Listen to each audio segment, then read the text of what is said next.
Local sports from KYMA News 11.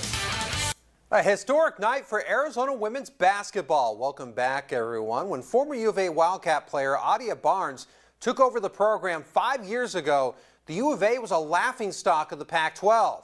Now they become a national power, making the Final Four for the first time ever. Who's laughing now? We bring you highlights of tonight's Elite Eight win. Fourth quarter, Zona up 4. Ari McDonald loses her defender and stops and pops, dropping the three bomb. Wildcats up 7. Later in the fourth, trying to beat the full court press right here. The ball's going to get away from Thomas. Helena Puello rolls the loose ball to Bindu Yanni. And Bindu's going to make it happen underneath. Zona goes on to win by 13 and advance to their first Final Four in school history. Next up, the mighty UConn Huskies. Meanwhile, we move on to some prep baseball, local style. The Cibola Raiders are off to a rough start to their spring campaign, only taking one win in their first 6 outings. Raiders looking for a fresh start as they play host to Mountain Ridge, with Antonio Torres getting the start on the mound for the Gold and Black. Top first, Torres forces a grounder to Silvestre Curiel, who fields the ball and rifles at the first to Salvador Herrera for the game's first out. Next batter, Torres forces a ground ball to short, where Manuel Duarte makes the nice grab and throw to first for out number 2. We go to the third batter. Torres gets him to go down swinging to retire the side, but the Raiders batters would meet a similar fate in the bottom half of the inning. Leadoff man Curiel would strike out swinging for the first out, and then Torres also swinging, and he too gets KO'd. And finally, Duarte strikes out the same way. Yikes. Cibola couldn't get its offense into gear, taking the 6-0 loss. We now transition over to Dean Stout Ballpark, where the Kofa Kings and head coach Richie Leone play host to Shadow Ridge. Bottom second, David Salas drives this pitch to right field, and he gets enough distance on this hit to get himself a 2-out double.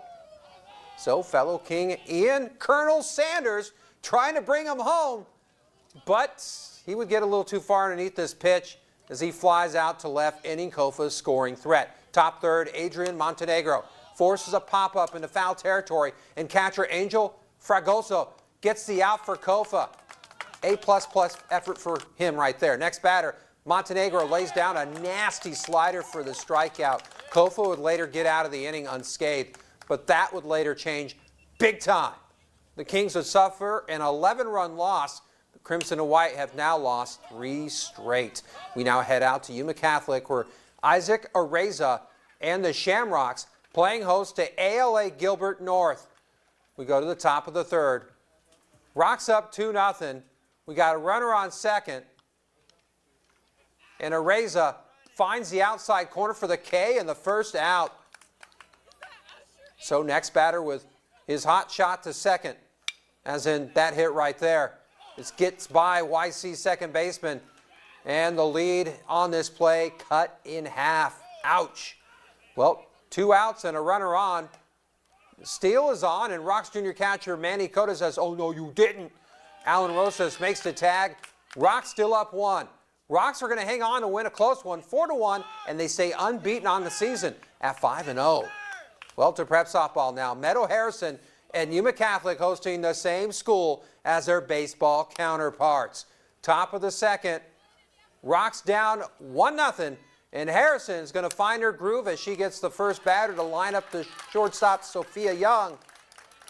Now with 2 outs, Harrison is going to complete the 1-2-3 inning with a strikeout to get the Rocks to the bottom half. So we go to the home half of the inning. It's Harrison with the bat, and she muscles a base hit to short left field.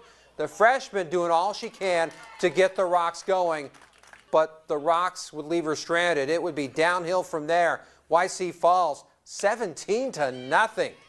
And finally, this week's FNL lineup of games is a little bit different. Because of Good Friday, everyone, instead of playing Friday, is playing Thursday night. So because of that, FNL is going to move to Thursday night. So as Brando said earlier, we might want to call it TNL, with our marquee matchup featuring Desert League rivals Holtville and Vincent Memorial. So we invite you to join us this Thursday night. We certainly look forward to seeing you then. All right, we're done with this action-packed round of sports. Brando, we'll say it back to you. All right. I love the energy, Rob.